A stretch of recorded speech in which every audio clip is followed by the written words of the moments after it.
Mapagpalang araw po sa inyong lahat, mga kaibigan, mga tagapanood ng video. Tayo po'y nasa tahanan ni Ate Son dito sa barangay 104. 104 ba ito? 103. 103 dito po sa Tondo, Manila. Ang dala kong Biblia, salita ng Diyos. Biblia. Siyang ating gagamitin upang ma-nourish natin itong ating katawan. Nourish ba ito? Itong palakas eh. Mismo si Jesus nagsabi niyan. Kung sa 1:63. Bago tayo papalawat sa Biblia, tayo muna ay lalapit sa Diyos para siyang gagabay sa atin sa ating pag-aaral ng mabuting balita na nakasulat sa Biblia. Panginoon Diyos, sana naman, minsan pa, samahan po kami sa aming pagbubulay ng iyong salita sa Biblia. Salamat po sa ngalan ni Jesus. Amen. Ito ang inyong kaibigan kay Jesus, Brother Manny Bautista. Siya naman po si yung asawa niya, Pampanga. Ako, taga Pampanga. Sigurado magkamag-anak kami kasi isang lugar lang kami, Pampanga. Kung yung mga ninuno namin, yan, sa ninuno. Ako, kaya ganyan. Sa Biblia, hindi nyo ba napapansin nung araw, mga kabatahan, estudyante, nagdadala ng baril. Bumabaril sa loob ng eskwela. Yung isang 15 anyos na binatilyo, yung baril niyang tsahin niyang pulis. Kaya sabi ng tsahin niyang pulis, hindi ko alam paano niya nakuha itong baril ko. Nakapatay siya. Yung pala, yung mga kabatahan na ito, nakikita pala nila, nasa internet pala. Para merong grupo sa internet. Para pang bibigyan silang task na dapat mong gawin ito. Kasi unang-una, pag bata ang pumatay, hindi siya makakasuhan. Makukulong siya, pero sa bilang juvenile, bata eh. Hindi siya pwedeng yalo sa mga matatandang kriminal na may kasong ganyan. May pit na pinagbabawal yun. Ngayon, dahil nangyari sa Pilipinas yan, nagkaroon ng konting salita ng mga senador na sana ibaba hanggang 10 taon. Yan naman tumututol. Na ibaba. At present is 15 years old po eh. Yan nakapatay, kasi. Pero nakapagtataka,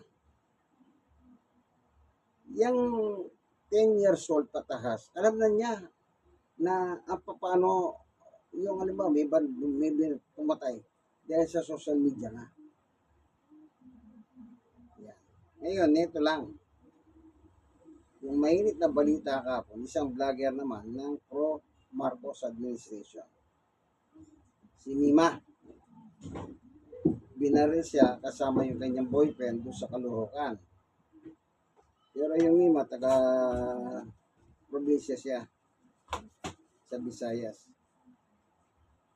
Binaril siya, yung kanyang boyfriend nasa ospital. Hindi naman namatay yun, buhay siya. Pero makikita ninyo yan. Bakit ganun po, ano? Kung pumatay ang tao, mapabata man, mapamay matanda. Alam niyo po sa Biblia, sinabi ng Diyos yan. Dito sa Exodo, sa chapter 20, doon sa 10 utos, isa sa mga binanggit ng Diyos yan na Exodo 20:13. Huwag kayong papatay. Maliwanag ang utos ng Diyos. Huwag kayong papatay. Yung salitang huwag, salitang pautos yan. Bawa, nasa highway ka, bigla kang tumawid. Pero may nakalagay doon, huwag kayong tatawid, nakakamatay. Especially sa EDSA. Paano kung bigla kang tumawid at bigla kang nasa gasahan? O sino may kasalanan? May signboard na eh. Pero tumawid ka pa, di ikaw ang may kasalanan. Dahil nasa gasahan ka, pati yung nakasagasa sa'yo, may problema. Dahil sa iyong pag-ignore doon sa warning na huwag kayong tatawid kasi nakakamatay. Pati yung driver ngayon may problema dahil namatay ka. Pero kung sumunod kayo sa alituntunin ng kalsada na huwag kayong tatawid, dapat hindi kayo tumawid. Yan. Kaya ngayon, ang sabi ng Diyos, huwag kayong papatay. Ngayon, ang sabi ng Panginoong Yesus naman, dito sa Mateo chapter 10, meron naman siyang binabanggit din. Anong sabi ng ating Panginoong Yesus Kristo? Chapter 10 ng Mateo. Ito panahon ng bagong tipan naman, yung sa pungutos sa lumang tipan.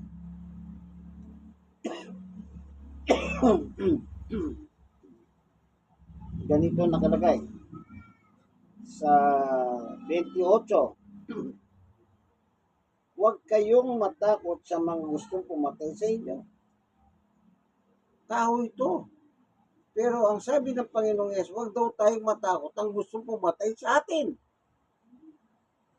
Eh, sino magpapatay sa tao? Hindi pa kapwa-tao. Kaya yung pumatay doon kay vlogger, si Mema, ay tao rin. Ayon sa balita, nakasakay sila sa motorsiklo, yung single, dalawa sila, at kulay puti yung pinakikita sa balita. Pero hindi nila makilala. Ano po, sana magkaroon ng katarungan. Tuloy natin yung sinabi ni Jesus. Bakit sinabi ng Panginoong Yesus, huwag kayong matakot sa mga pumapatay sa inyo? Ito.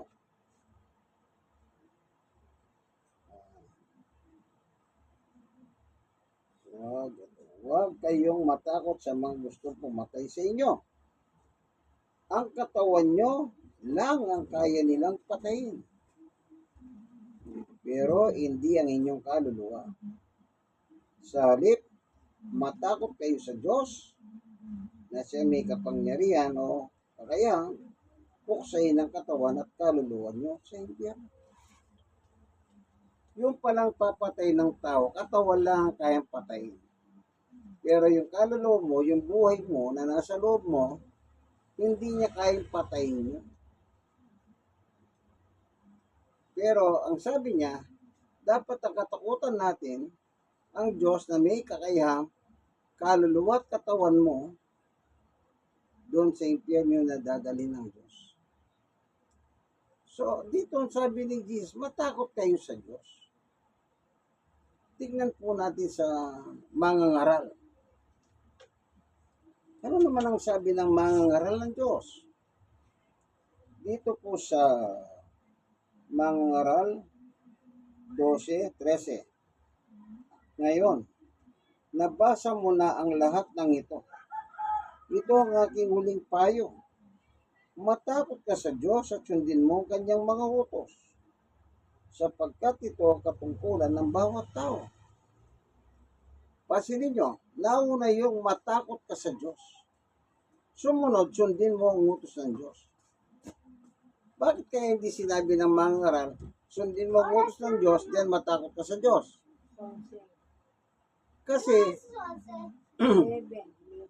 kung meron kang takot sa Diyos, kung may takot ka sa Diyos, kasunod nun, sundin mo ang utos ng Diyos. Ano bang utos ng Diyos?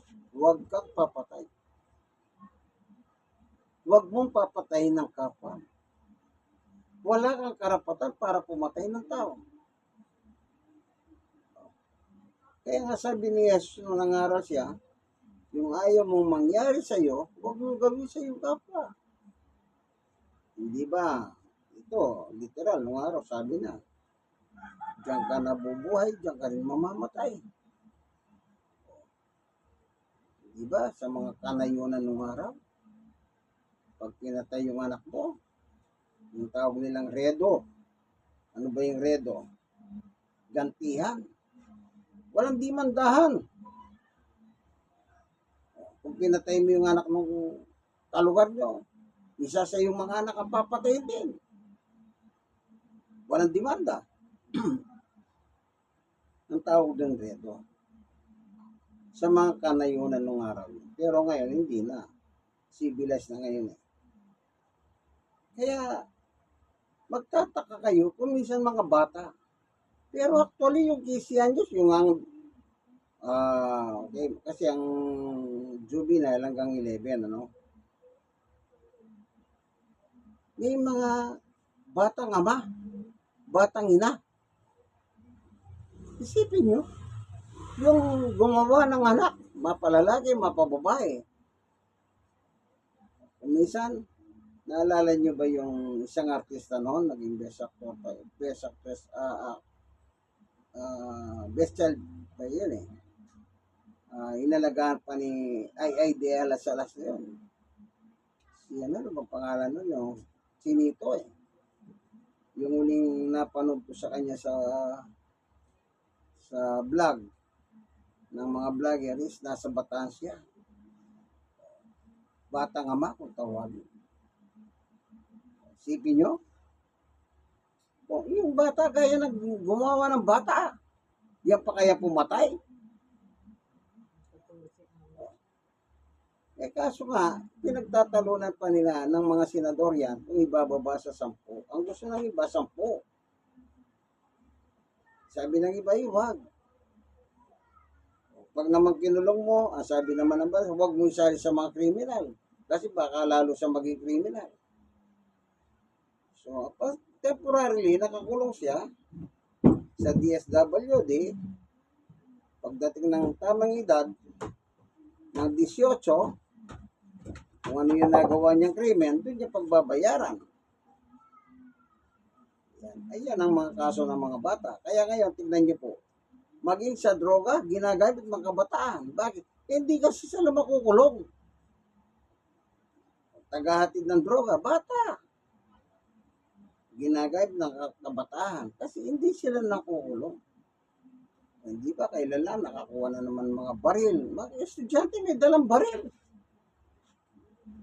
Diba?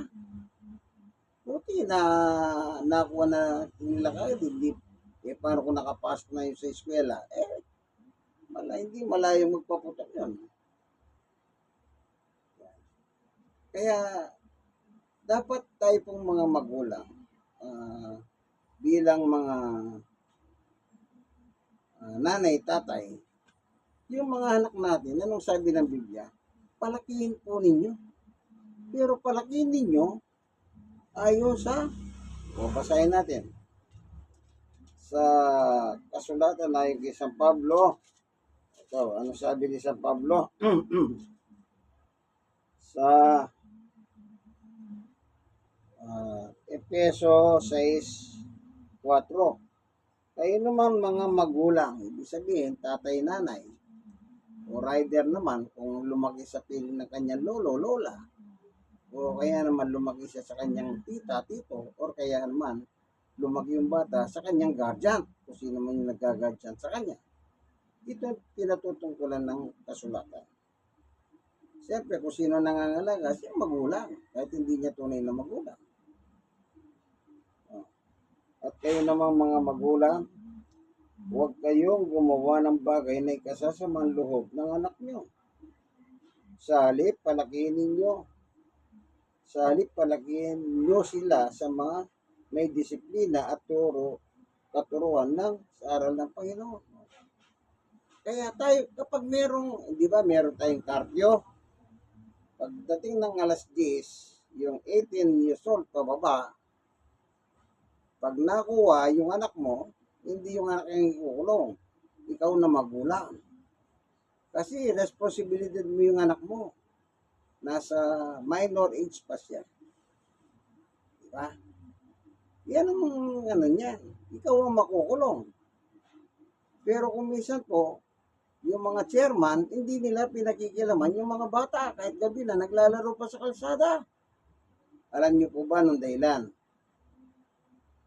Butante ang kanilang mga magulang. Kapag ang isang chairman o mga kagawad, lalo na ang committee niya, peace and order, trabaho nila yan. Pag inigpitan nila yung mga bata, pagdating ng eleksyon, ano sasabihin ng mga magulang? Hindi ka namin boboto, maigpit ka. Kapag chairman ka, ganun din. Kapag barangay kagawad ka, peace and order ang tungkulin mo, ganun din. Kasi butante sila. Kaya kung minsan, may mga chairman na hindi, walang pakialam sa kung tutuusin nyo, city ordinance po yun. Ipinasa ng konseho para ipatupad ng buong barangay, ng buong distrito ng Maynila, ng District 6. Pero bakit hindi tumatalima ang chairman? Hindi tumatalima yung barangay kagawad na peace and order. Kasi nga po, baka hindi sila iboto. Yun ang kinatatakutan nila. Pero hindi, mali yun eh. Katungkulan mo yan. Kung ayaw mong gawin, ipatupad yung mga ordinansa, di wag kang sumali sa politika. Dapat ipatupad mo. Kung minsan sa mga gabi, may mga nangyayaring krimen. Kung minsan tulog na nga yung chairman. Di ba? Kaya sabi ng kasulatan, ikaw na magulang, obligasyon mo yan, palakihin mo yung anak mo. Kaya pag nahuli siya at tinuluyan, ang patatawag, ikaw na magulang, nanay or tatay. Ikayo ang ikukulong. Hindi kasi pwedeng ikulong yung bata kasi juvenile siya. Dahil nilabag niya yung city ordinance, sinong mananagot? Ikaw na magulang. Ang tawag dyan, irresponsible ka magulang. Sipin mo lang mo nang may kargo sa barangay niyo, pinababayan mo pa yung anak mo magwardi-wardi sa lansangan. Sino bang masusunod? Yung bata o kayo? Dapat ang magulang masunod. Kaya sabi niya, turuan ninyo ang inyong anak ng aral ng Diyos. Eh kung ikaw na matanda, ayaw mo ng aral ng Diyos, paano? Anong i-apply mo sa bata? Anong i-apply mo? Di wala. Ikaw mismo ayaw mo eh.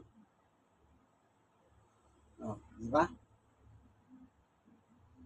Meron pa nakalagay sa Biblia, sa 16:2. Tignan nga natin.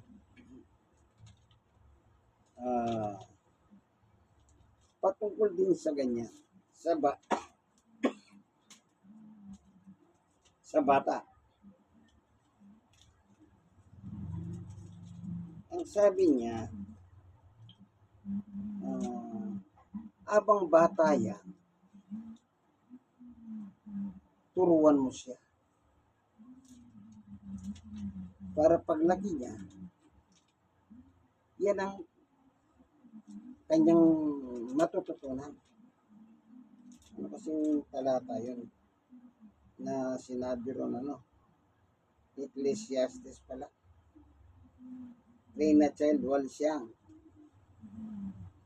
Para paglaki niya, hindi maiwalay sa kanya.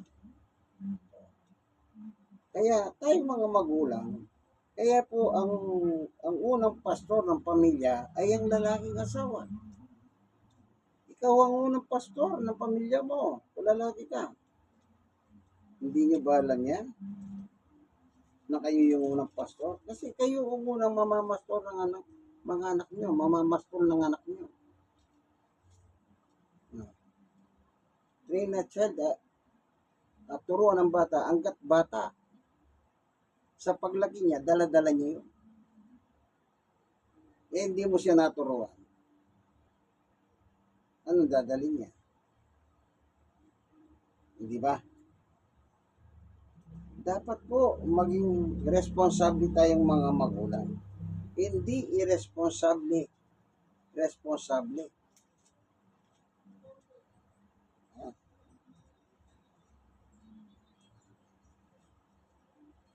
Kaya ingat-ingat lang po kayo. Buti hindi nila pinatutupad yung mga batas. Eh, kung ipatupad, di kulong na kayo.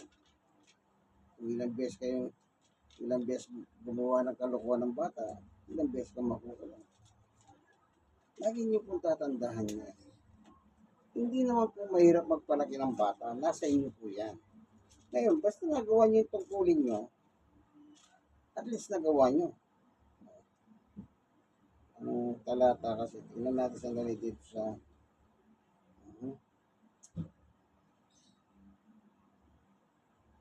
dito sa nahanap natin dito sa ah,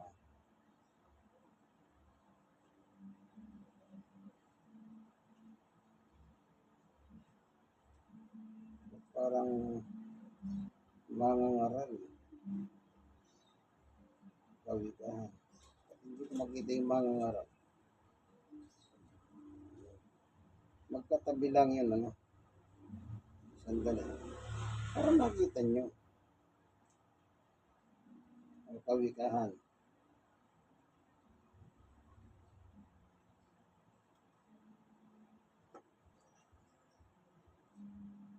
568.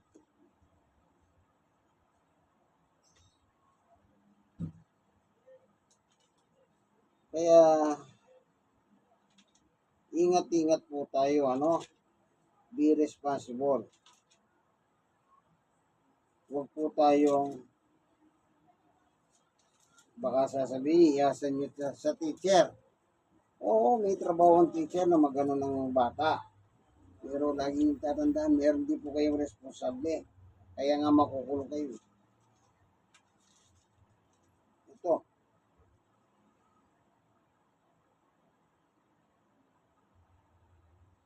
Pero iba yung dito, ganito. Ecclesiastes.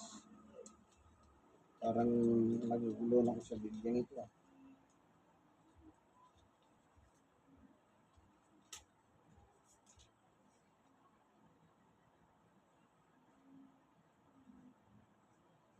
Wala naman ito. Basta ganun na nakalagay. Trainer child, walis yang. Paglaki niya, sabi niya, hindi maiiwalay sa kanya. Tandaan niyo po yan. Kaya meron tayong obligasyon. Ngayon, pag hindi niyo pinalaking tama ang bata, meron kayong pananagutan sa Diyos. Kasi sinabi ng salita ng Diyos, oy, magulang, tatay, nanay, lolo, lola, o guardian angel, pag hindi mo tinuruan yan, pag napariwara yan, ikaw ang mananagot. Isipin nyo. Wala kang kamalay-malay. Meron ka pa ng pananagutan. Ano yan? Dahil sa ano? Dahil hindi mo ginawa ang gusto ng Diyos. Kung pumatay ka naman, sabi ng Diyos, huwag kang papatay, mananagot ka rin sa Diyos. Sinabi ng Diyos, huwag kang papatay, pumatay ka. Lagot ka. Kasi ang buhay natin, ang sabi ni Pablo, ang buhay po natin galing sa Diyos yan. Kaya wala kang karapatang kitlihin ang buhay na yan. Ha? Kaya nung araw po, meron silang pinapasang batas. Ang sabi, kapag ang isang sakit po, hindi na nakayanan ng isang pasyente, pwede siyang mag-request sa hospital na patayin niyo ako. May batas yan eh.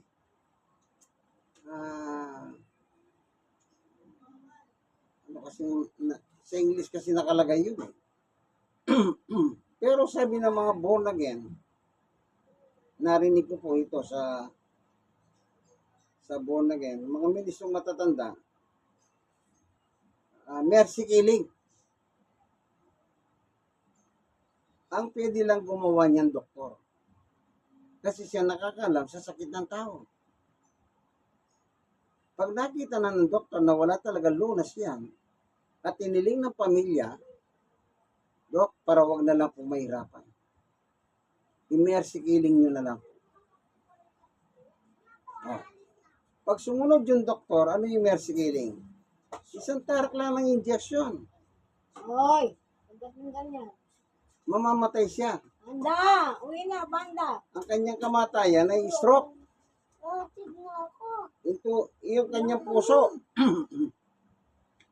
unti-unting, unti-unti siyang mawawalan ng buhay. Pero sabi nga po yung matandang pastor, Gumawa ko kumain ng gulay. na narinig ko, O gagawin. hintayin nyo siyang mamatay. Huwag nyo siyang patayin, sabi niya. Kasi ang buhay niyan, hindi kayo may bigay. Ha? Matandang ministro po yun. Sa FABC, doon ko narinig yun. Tingnan niyo po. Sa unang Korinto 6:19, ang sabi niya, ang katawan ninyo hindi sa inyo, kundi sa Diyos. Kaya gamitin ninyo ang inyong katawan sa parang ikapupuri ng Diyos. Gagamitin natin itong ating katawan para ang Diyos mapurihan. Pagkatapos papatay ka. Ewan ko Yung utos ng Diyos, huwag kang pumatay. Tanong ko lang kung ano oras na mag-aaka. Di ba? Walang kapurihan ng Diyos sa iyo, kaibigan. Pag pumatay ka, walang kapurihan yan. Kahit anong gawin mo. Kahit gaano pa ang galit mo sa isang tao, pag pinatay mo yan, wala kang kapwiran pagdating sa Diyos. Wala kang kapwiran. Kaya yung iba, naalala ko nung araw, naalala niyo yung athlete ng Pilipinas, si Julie De Vega? Ay, hindi. Ano ba? Si Julie. Hindi si Vega, artista kasi yun. Namatay yung anak niya, nasa gasaan ng jeep. Oh, hindi niya po dinimanda yung driver. Hindi niya kinasuhan. Pero yung iba doon, pwede bang hindi mo kasuhan yan? Namatay yung anak mo sa kamay niya. Anong sabi po ni Alija De Vega, yung athlete natin nung araw? Hindi naman kagustuhan ng driver yun. Siya pa nagbigay katwiran. Hindi naman kagustuhan ng driver. Aksidente. Parang lumabas yata sa gate yung anak niya. Nang paglabas sa gate, biglang may dumarating na jeep. Ayun, nadali. Namatay yung anak. Kita niyo? Pero sino bang magulang ang hindi magdidemanda pagka ganyan? Pero siya po hindi niya. Dinimanda yung driver. Naalala niyo pa si Picache, yung artist ng Picache. Di ba niloob yung bahay nila, pinatay yung kanyang nanay? Si Cherry Picache. Anong sabi niya? Hindi niya rin dinimanda yung pumatay. Sa kanyang magulang. Sa kanyang nanay. Alam niyo po kasi sila. Di ba mga 12 ako? Umaattend na po sila sa mga Una, 1. umaattend na sila sa mga Bible study sa iba't ibang simbahan. Kaya tayo po, di ba sabi ng Panginoong Yesus sa Ama namin, patawarin mo kami gaya ng pagpapatawad namin sa mga kapwa-tao. Yun po. Kasi, yung nakapatay sa iyo, kung papatay mo siya, may babalik ba yung buhay na pinatay niya? Hindi na. Di ba? Pero dahil meron tayong justice system, dapat gumulong yung batas, nasa tao naman yan. Kagaya ni Lydia De Vega, kagaya ni Cherry Picache, hindi po nila inasuntuan yung pumatay sa kanilang mahal sa buhay. Ngayon, nasa pamilya po nung pinatay na vlogger, nasa kanila kung gusto nilang ididimanda yung pumatay. Kasi meron mang batas talaga. Pero yung pumatay ka, dahil sa pagpatay, krimen din yun. Diba? Kaya tayong mga tao po, bilang mga magulang, obligasyon natin palagi ng bata. Train a child while young. Na pag dumating siya sa kanyang edad, hindi niya iiwalayan yan, puro na yan. Di ba napakaganda? Kaya tatandaan niyo po yan. Hindi po rason kung ano man ang ginawa nila. Tayo mga magulang po ang totoo may pananagutan niya. Pag yung bata lumaki na hindi maganda, tayo po yung mananalo sa kanila. Kasi tayo po ang unang pastor ng ating mga anak. Amen? Huwag na kayong maghanap ng ibang pastor. Kayo mismo ang pastor ng inyong pamilya. Di po ba? Salamat, Panginoon Diyos, sa iyong pagtuturo sa amin patungkol sa pagpatay ng kapwa-tao. Salamat po, nililiwanag mo sa amin ang turo't aral na kami pong mga magulang, ang pangunahing pastor ng aming tahanan. Maraming salamat po, Panginoon Diyos, sa ngalan ni Jesus. Amen. Kayo nanonood ng video nito, lahat ito kinuha natin sa Biblia. Wala po tayong hindi kinuha. Na sana meron din kayong natutunan kung medyo pabaya kayo sa inyong mga anak, magbago na kayo. Magbago. Para yun namang bata, huwag siyang masangkot sa hindi maganda. Kasi pag meron nangyari dyan sa anak mo, ang unang sisisihin, kayong mga magulang. Diba? Kayo po ang unang sisisihin ng tao na hindi nyo sila napalaki ng tama. Sige po, hanggang dito na lamang. Ito po inyong kaibigan, guys, Brother Manny Bautista. Siya naman po si Corazon Lopez. Dito po tayo sa tahanan niya sa Barangay 103. Dito po sa Tondo, Manila. God bless us all. Bye-bye.